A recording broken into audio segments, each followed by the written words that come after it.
How's it going, everyone? It's Anton from LSC. Today I'm going to be talking about the dumbbell deadlift.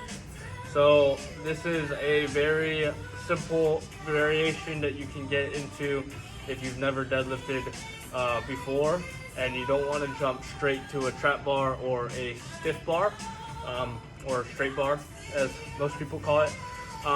This is a good one. So what you're going to do is you're going to want to get a dumbbell. I have like a super light 10-pound one here, just for demonstration. And then first thing you're going to want to do is you're going to want to place that dumbbell halfway at your midfoot. So that's going to be halfway between your toes and your heels. What a lot of people will do is they'll put it halfway between their toe and their ankle. But you have to remember that the heel is also part of the foot. So you need to put it halfway between your toe and the heel. So that's roughly aligned with your shoelaces.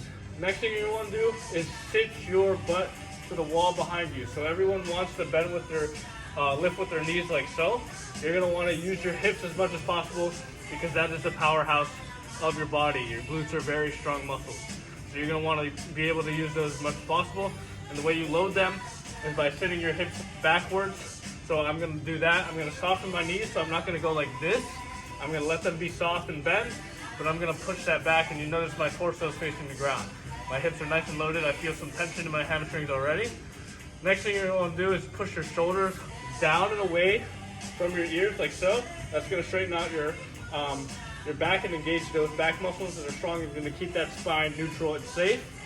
So I'm going to be pushing those away from my ears as much as possible. And then I'm going to lock my arms out, make sure I have a strong, tight core. Take a deep breath into my stomach. So if I'm trying to push my shoulders down and I take a deep breath into my chest and go like that, it kind of defeats that purpose. So I'm going to breathe down into my stomach and make sure that this part is tight.